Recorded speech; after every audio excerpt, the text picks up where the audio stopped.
Hello student, एक बार पुनः आप सबका आपके अपने YouTube चैनल के ऊपर हार्दिक स्वागत है। आशा है घर पर आप सकुशल होंगे, स्वस्थ होंगे। देखो, हम पिछले वीडियो के अंदर हमने स्टार्ट किया था 10th क्लास का इकोनॉमिक्स का जो पोर्शन है उसको स्टार्ट किया था और हम फर्स्ट लेसन कर रहे थे विकास के बारे में। उस लेसन को कंप्लीट करते हैं आज। कुछ महत्वपूर्ण क्वेश्चन लेकर आज मैं हाजिर हुआ हूं, जो आप देख पा रहे हो। 3 महत्वपूर्ण क्वेश्चन है। एक तो धारणीयता है, एक आर्थिक विकास का पर्यावरण के ऊपर प्रभाव है और एक सौर ऊर्जा का भविष्य, यानी कि भारत के अंदर सौर ऊर्जा का क्या भविष्य है उसके ऊपर हम विस्तार से चर्चा करेंगे। इससे पहले वाले वीडियो में हमने जीडीपी के बारे में किया था, राष्ट्रीय आय यानी कि नेशनल इनकम, यूएनडीपी और एचडीआई जो होता है ह्यूमन डेवलपमेंट इंडेक्स किस प्रकार से निर्धारित किया जाता है उसके ऊपर चर्चा की थी। अगर आपने वो वीडियो नहीं देखा है तो डिस्क्रिप्शन बॉक्स में आपको लिंक मिल जाएगा, उस वीडियो को आप देख सकते हो। वहां पे कुछ महत्वपूर्ण शॉर्ट आंसर टाइप क्वेश्चन है, वहां पे आप आसानी से कर सकते हो। ठीक है, तो चलिए ज्यादा बातें न करते हुए आगे बढ़ाते हैं। जो लेसन है जहां से हमने छोड़ा था उसी को आगे बढ़ाते हुए हमने लास्ट में किया था कि यूएनडीपी जो एक अंतर्राष्ट्रीय संस्था है जो विश्व के अंदर विकास का पैमाना निर्धारित करती है, रैंकिंग जारी करती है प्रत्येक वर्ष। ठीक है, उसके पश्चात हमने बात की थी, देखो विकास की हमने बात की थी कि विकास क्या होता है। मनुष्य की जो आकांक्षाएं और इच्छाएं होती है उनकी पूर्ति ही विकास कहलाता है। लेकिन जो इच्छाएं और आकांक्षाओं की जब पूर्ति करते हैं तो उसका कहीं ना कहीं, यानी कि जब विकास करते हैं मानव के लिए, तो उसका कहीं ना कहीं हमारे आसपास के एनवायरनमेंट में बहुत ज्यादा प्रभाव देखने को मिलता है। तो अक्सर एनुअल एग्जाम के अंदर पूछ लिया जाता है कि आप अपने आसपास विकास के कारण या आर्थिक विकास के कारण किस प्रकार के पर्यावरण नुकसान है वो देख पा रहे हैं या देखते हैं, तो उसके ऊपर चर्चा करेंगे। छोटे छोटे क्वेश्चन हैं, ज्यादा लेंथी नहीं बनाएंगे। तो सबसे पहले हम बात करेंगे कि जो पर्यावरण के ऊपर प्रभाव क्या होता है। देखो, विकास होता है या आर्थिक विकास होता है, उसका पर्यावरण के ऊपर क्या प्रभाव पड़ता है। तो यहाँ पे हमने 4 पॉइंट है वो पहले से ही लिख लिए थे। लिखने का मकसद और कुछ नहीं है, लिखने का मकसद ये है कि ज्यादा लंबा वीडियो न बने, वरना हम साथ के साथ भी इनको नोट डाउन कर सकते थे। आप भी नोट डाउन कर सकते हो साथ साथ। और कोई भी क्वेश्चन मान लेते हैं, जैसे धारणीयता वाला क्वेश्चन है लगातार आ रहा है एग्जाम के अंदर, तो लेंथी क्वेश्चन आता है तो उनको बगैर हेडिंग के आप लिखोगे तो आपके पूरे नंबर आने की नहीं न के बराबर संभावना है। तो आप पहले हेडिंग बनाइए, फिर उनको एक्सप्लेन कीजिए अपने शब्दों के अंदर। ठीक है, तो इस प्रकार से मेन हेडिंग है, इनको थोड़ा एक्सप्लेन करते हुए चलेंगे। सबसे पहले हम बताएंगे पर्यावरण के ऊपर क्या प्रभाव पड़ता है। किसका बात कर रहे हैं, विकास का कर रहे हैं या आर्थिक विकास का प्रभाव की बात कर रहे हैं।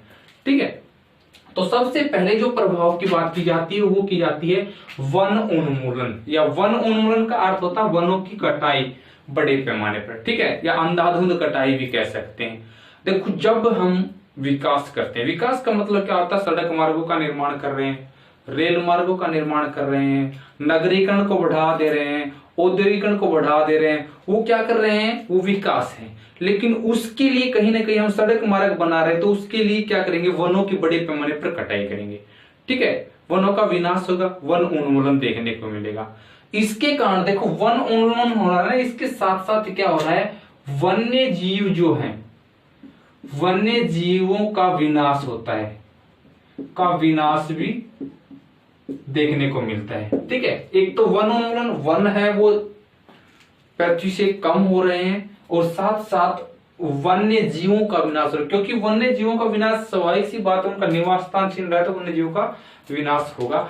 सबसे पहला प्रभाव आर्थिक विकास का यहाँ पे ये देखने को मिलता है। ठीक है, दूसरा जो है वो है पर्यावरण प्रदूषण। स्वाभाविक सी बात है, अगर वनों की कटाई होगी तो पर्यावरण प्रदूषण वो देखने को मिलेगा। पहली बात तो सीधा सा प्रभाव है। दूसरी चीज क्या है, देखो नगरीकरण हो रहा है, नगरीकरण हो रहा है।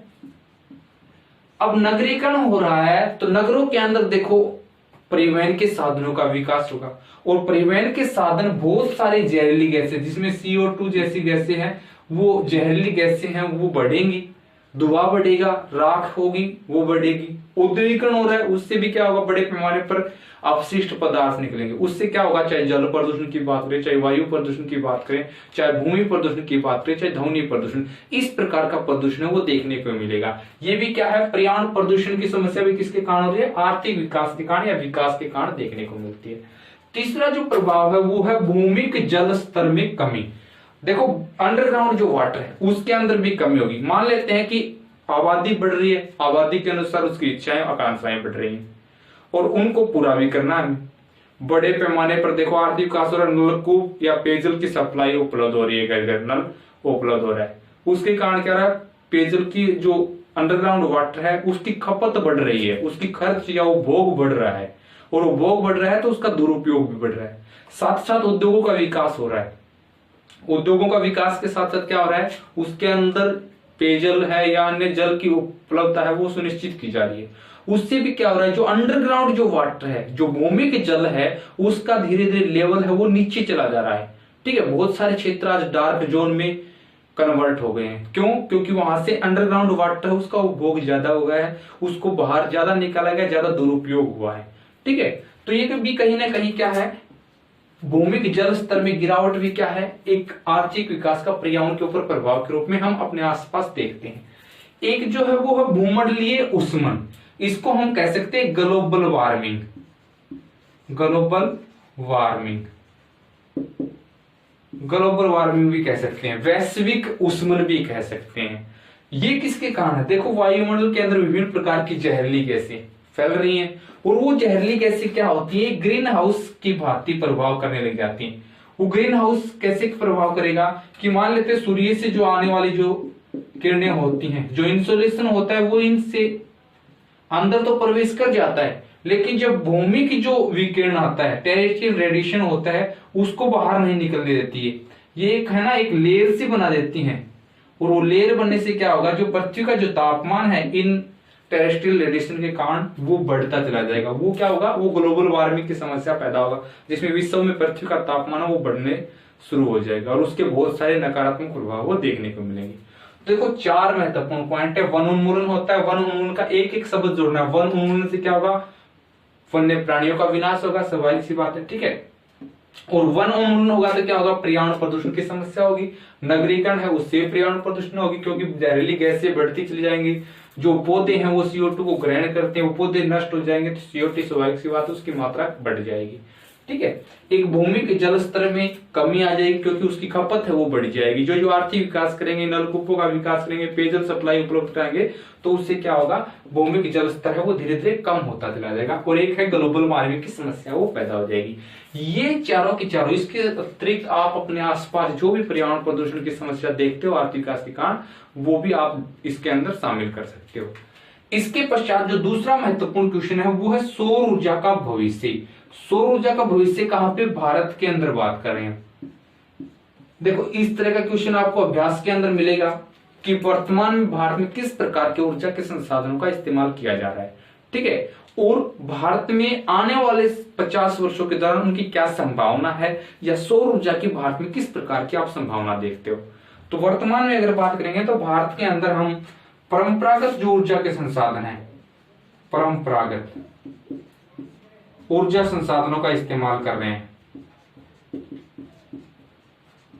परंपरागत ऊर्जा संसाधन मतलब कोयले का बड़े पैमाने पर इस्तेमाल हो रहा है, पेट्रोलियम का इस्तेमाल हो रहा है, प्राकृतिक गैस का इस्तेमाल हो रहा है। इस प्रकार के संसाधनों का हम दिनों दिन उपयोग करते जा रहे हैं, लेकिन ये कितने दिन तक हमें साथ देंगे, लंबे समय तक साथ नहीं देंगे, क्योंकि वो संसाधन है ये जो कहीं ना कहीं समाप्त हो जाएंगे, कभी ना कभी इनके निर्माण की प्रक्रिया बहुत लंबी चलती है। ठीक है, तो तब जाके हमें क्या सोचना पड़ रहा है सौर ऊर्जा के बारे में, कि आने वाला जो भविष्य है सौर ऊर्जा का वो किस संदर्भ में देखते हैं हम। तो उसके लिए भी हमने 5 पॉइंट बना के रखे हैं कि किस प्रकार की संभावना हम देख सकते हैं सौर ऊर्जा की वर्तमान परिस्थिति से लेकर आने वाले समय के लिए। ठीक है, तो इसमें सबसे पहले जो महत्वपूर्ण पॉइंट है वो है उष्ण कटिबंध में स्थिति। किसकी स्थिति की बात करें, भारत की। देखो आपने 3 ताप कटिबंध पढ़े होंगे। 3 ताप कटिबंध में बांटा जाता है पृथ्वी को। एक तो जो होता है उष्ण कटिबंध, एक होता है शीतोष्ण कटिबंध और एक शीत कटिबंध, ऐसे। ठीक है, तो भारत क्या है, भारत की अधिकतर स्थिति है वो इस रीजन के अंदर आती है, कर्क रेखा और मकर रेखा। आपको पता है भारत के मध्य से होकर जाती है कौन सी, कर्क रेखा। अगर ये स्थिति देखें भारत की हम, तो भारत के मध्य से यहां से कर्क रेखा जाती है, इससे लगभग ये दक्षिण का जो हिस्सा आता है ये किसमें आता है, उष्ण कटिबंधीय क्षेत्र के अंतर्गत आता है। यहाँ पे क्या होता है, देखो यहाँ से लाभ क्या है, इस क्षेत्र के अंदर वर्ष भर लगभग सूर्य की ऊर्जा वो प्राप्त होती रहती है, ठीक है, लगभग वर्ष भर रहती है। और उससे क्या होता है, सौर ऊर्जा है यहाँ पे अधिकतम प्राप्त होती है। और उसके कारण क्या होता है कि भारत में आने वाले समय में भी इस सौर ऊर्जा का, ये जो सूर्य से ऊर्जा आती है, इसको एक विद्युत ऊर्जा के रूप में, एक एनर्जी के साधन के रूप में इस्तेमाल किया जा सकता है आने वाले समय में भी। और आपको पता है सौर ऊर्जा है क्या है कि नवीकरणीय संसाधन है। अगला पॉइंट हम लेके चले, नवीकरणीय संसाधन, या इसको ये भी कह सकते हैं ये पुनः पूर्ति योग्य है, पुनः पूर्ति योग्य। पुनः पूर्ति योग्य क्या है कि इसका एक बार इस्तेमाल कर लेंगे तो ये समाप्त नहीं होगा, लगातार सूर्य से ऊर्जा हमें मिलती रहेगी, ठीक है। तो ये एक नवीकरणीय संसाधन है, एक पुनः पूर्ति योग्य संसाधन है। तो आने वाले समय में, आने वाले भविष्य में भारत में इसकी संभावना से हम इनकार नहीं कर सकते हैं, ठीक है। इसके अतिरिक्त तीसरा जो है वो है पर्यावरण अनुकूल है। देखो बहुत महत्वपूर्ण पॉइंट है ये, पर्यावरण अनुकूल। अगर हम पेट्रोलियम को जलाएंगे, कोयले को जलाएंगे, प्राकृतिक गैस का इस्तेमाल करेंगे तो उससे क्या होगा, पर्यावरण को कहीं ना कहीं डायरेक्ट या इनडायरेक्ट रूप से नुकसान देखने को मिलेगा, पर्यावरण प्रदूषण की समस्या देखने को मिलेगी, ठीक है। लेकिन ये सौर ऊर्जा क्या है, किसी भी प्रकार का पर्यावरण प्रदूषण नहीं करती। अब मान लें हम घरों के ऊपर है ना सोलर प्लेट लगा लेते हैं, सोलर प्लेट लगाते हैं, सूर्य से ऊर्जा प्राप्त होती रहती है, ठीक है। उससे प्रदूषण की समस्या कहां हो रही है, किसी भी प्रकार की पर्यावरण प्रदूषण की समस्या नहीं पैदा हो रही है, ठीक है। तो ये क्या है, ये इको फ्रेंडली है, पर्यावरण के लिए अनुकूल एक साधन है। इसलिए आने वाले समय में इसकी ज्यादा से ज्यादा लोकप्रियता वो बढ़ती जाएगी, इसकी डिमांड बढ़ेगी और कहीं ना कहीं सरकार भी इसके अंदर सहयोग देने की कोशिश करेगी। फोर्थ जो पॉइंट लिए कि चले हम, वो है ग्रामीण परिवेश के अंदर इसकी लोकप्रियता बढ़ रही है। देखो गांव में क्यों, शहरों में भी लोकप्रियता है, लेकिन ग्रामीण क्षेत्र के अंतर्गत लोकप्रियता की बात क्यों कर रहे हैं, क्योंकि गांव के अंदर जो उपले होते हैं, जिसको हम देसी भाषा में गोसे बोलते हैं, उनका उपयोग ज्यादा होता है। जो लकड़ी जो होती है जैविक ईंधन के रूप में लकड़ी का इस्तेमाल वो ज्यादा होता है ऊर्जा के संसाधन के रूप में। तो वहां पे कहीं ना कहीं हम जब कंट्रोल कर लेंगे तो कहीं ना कहीं पर्यावरण को बचा भी सकते हैं, ठीक है। तो वहां पे हम लोकप्रियता इसकी बात कर रहे हैं कि ग्रामीण क्षेत्र में धीरे धीरे घरों के ऊपर हम सोलर प्लेट देख पा रहे हैं और आने वाले समय में भी इसकी संभावना व्यक्त कर रहे हैं कि हो सकता है और ज्यादा बढ़ेगी। कम होने की संभावना नहीं, इसकी लोकप्रियता इतनी बढ़ रही है तेजी के साथ, दिनों दिन प्रत्येक घर के अंदर इसकी पहुंच हो रही है, ठीक है। तो ये भी संभावना है। एक है सस्ता साधन। देखो यहाँ पे कुछ अपवाद हो सकता है, कुछ बच्चों की ये डाउट हो सकता है कि सस्ता साधन कैसे है सौर ऊर्जा। देखो वास्तव में सस्ता साधन नहीं है, लेकिन सरकार क्या कर रही है, सरकार को पर्यावरण बचाना है, सरकार को परंपरागत इंजनों की खपत है वो कम करनी है, ठीक है, लोकप्रियता बनानी है ग्रामीण और शहरी क्षेत्र के अंदर। तो सरकार क्या कर रही है, जो भी सौर ऊर्जा के संसाधन है उसके ऊपर बड़े पैमाने पर सब्सिडी दे रही है, रियायत दे रही है, छूट दे रही है सरकार। मान ले कोई भी 5,000 रुपए का उपकरण मिलता है ना, 5,000 रुपए का, उसके ऊपर लगभग 50% की सब्सिडी देके 2,500 रुपए में उपलब्ध करा रही सरकार। यानी कि बहुत ज्यादा, कहीं कहीं किसी किसी संसाधनों के ऊपर तो 60 to 70% तक सब्सिडी उपलब्ध रहती है। उससे क्या होता है, ग्रामीण क्षेत्र में या एक गरीब व्यक्ति है उस तक वो संसाधन, सौर ऊर्जा के संसाधन है वो सस्ते उपलब्ध हो रहे हैं, उसकी कहीं ना कहीं उसका ध्यान है, उसकी लोकप्रियता वो बढ़ती चली जा रही है, ठीक है। तो ये भी इसका एक प्रमुख कारण है, सस्ता साधन होने के कारण भी क्या है, हम भविष्य के अंदर कहीं ना कहीं हम ये सोच सकते हैं कि जब परंपरागत संसाधन देश के अंदर से या विश्व में पृथ्वी से कम हो जाएंगे तो भारत के अंदर ऊर्जा के संसाधनों की कमी महसूस नहीं होगी, क्योंकि भारत एक ऐसी स्थिति में है कि यहाँ पे ऊर्जा उपलब्ध भी है, यहाँ पे लोकप्रियता भी बढ़ रही है, लोगों का रुझान भी बढ़ रहा है, एक सस्ता साधन सरकार उपलब्ध भी करा रही है, ठीक है। तो दूसरा महत्वपूर्ण क्वेश्चन ये लेके चलेंगे। तीसरे क्वेश्चन पे आते हैं हम। तीसरा क्वेश्चन है धारणीयता। धारणीयता क्या होती है? देखो धारणीयता शब्द अटपटा लग सकता है, लेकिन इसकी जगह हम एक शब्द लेते हैं सतत पोषणीय विकास, ठीक है। ये शब्द है सतत पोषणीय विकास। ये हमने सुना होगा सस्टेनेबल डेवलपमेंट क्या होता है। देखो धारणीयता है वो विकास की एक ऐसी प्रक्रिया, विकास की एक ऐसी प्रक्रिया जो पर्यावरण को नुकसान पहुंचाए बगैर विकास करने पर जोर देती है, ठीक है। यानी कि ये एक ऐसी प्रक्रिया है जो पर्यावरण को नुकसान पहुंचाए बगैर डेवलपमेंट की बात करती है, विकास की बात करती है, वो कहलाएगी धारणीयता, या ये भी कह सकते हैं सस्टेनेबल डेवलपमेंट या सतत पोषणीय विकास कहलाएगी, ठीक है। इस संदर्भ में भी हम इसको समझ सकते हैं।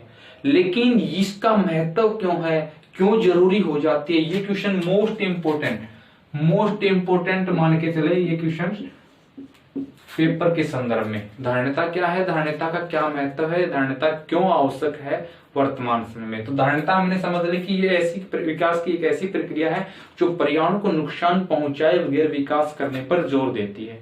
ठीक है, देखो इसके महत्व की बात करते हैं। महत्व क्या है, एक तो है ना संसाधनों की मात्रा है वो सीमित है, सीमित मात्रा है, कोई भी संसाधन है। अब लोहा एस्क ले लेते हैं हम, लोहा एस्क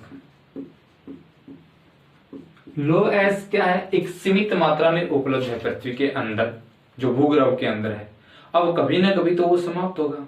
ठीक है, तो वो समाप्त हो जाएगा तो पीढ़ियां तो आने वाले भी होंगी, समय तो आने वाले भी होगा, आवश्यकता तो उनको भी होगी लोहा एस्क की, लेकिन वो लोहा एस्क कहां से लेके आएंगे। अगर उनको उपलब्ध नहीं होगा तो वो क्या है, सस्टेनेबल डेवलपमेंट नहीं है। यानी कि कहीं ना कहीं पर्यावरण को नुकसान पहुंचाकर हम विकास करेंगे, उसका उपयोग करेंगे। एक सिंपल सा एग्जांपल है, जल है। जल भी कैसा, पेयजल की बात करें। अब पेयजल है, उसका इस्तेमाल दुरुपयोग करते रहेंगे, आने वाली पीढ़ी है उसको भी आवश्यकता होगी पेयजल की तो। ठीक है, लेकिन वो पेयजल कहां से लेके आएगी। आज हम इतना दुरुपयोग कर देंगे, अंडरग्राउंड वाटर वो समाप्त हो जाएगा।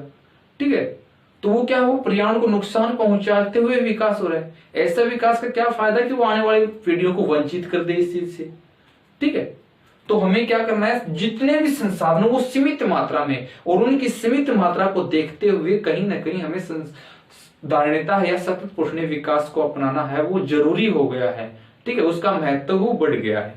दूसरी चीज है पर्यावरण संरक्षण पर बल देती है धारणता। ये सीधी सी इसकी डेफिनेशन में बता रही है कि पर्यावरण को नुकसान पहुंचाए बगैर विकास किया जाए, यानी कि वनों को काटें, सड़क मार्गों का विकास करें, रेल मार्गों का विकास करें, लेकिन अंधाधुंध कटाई नहीं है।